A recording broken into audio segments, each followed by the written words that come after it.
झालेला आहे काय त्या संदर्भात माहिती आहे का आणि नेमकं तपासात सीआयडी कडून काय मागणी असणार आहे?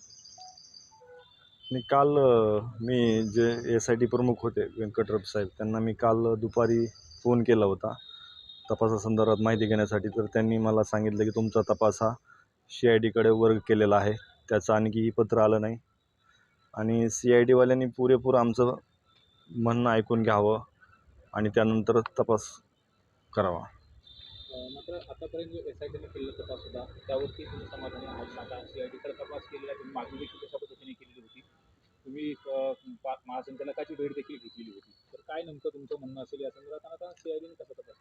हे जे CDR मध्ये जे स्पष्ट दिसतंय की घटनेच्या एक दिवस अगोदर उमेश मानेच्या घरावरती जो हल्ला झाला, त्याचे जे भांडण झालं त्या दिवशीची पासून जे कॉल आहेत एक दिवस घटनेच्या अगोदरचं, त्यानंतर घटना व्हायच्या एक 5:58 एक कॉल आहे की जे आरोपींनी जे आणि कटामध्ये आरोपी आहे त्याच्यासोबत संपर्क झालेला आणि त्यानंतर 20 तारखेला संध्याकाळी जे समजा आरोपी होते मारणारे ते पोलीस स्टेशनमध्ये येत होते, त्याबरोबरही कटामध्ये आरोपी असलेले ते पोलीस स्टेशनमध्ये दिसून येत होते आणि जे कटामध्ये आरोपी आहेत त्यांचे 21 तारखेपर्यंत कॉल, जे मारणारे आता जे मध्ये आरोपी आहेत त्यांचे 21 तारखेपर्यंत कॉल आहेत आणि त्यानंतर कंटिन्यू जे सौरभ सोनवणे असतील, बालाजी सोनवणे असतील, त्यांच्याबरोबरही आणखी एक कटामध्ये जो आरोपी आहे त्यांचे कॉल झालेले आहेत.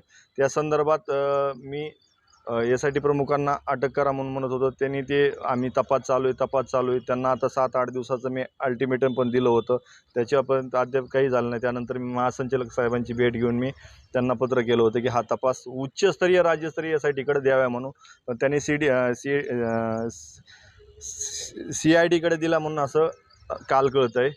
तर त्यांनी सगळं आमच्या कुटुंबाचं म्हणणं, जी घटनास्थळी परिस्थिती, कारण माझ्या भावाने मला सगळी घटना सांगितली, ही सगळी जाणून घ्यावी, साक्षीदार सांगतात हे जाणून घ्यावे, CDRमध्ये जे स्पष्ट दिसत आहेत कॉल झालेले त्यांना अटक करून हे करावं.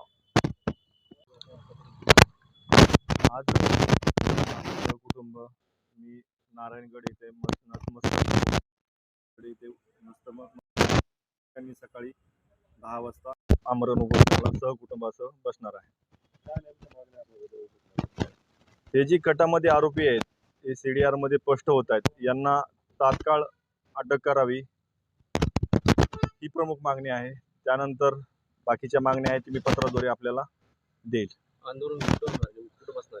जिल्हाधिकारी कार्यालयासमोर आमरण उपोषणाला बसणार आहेत.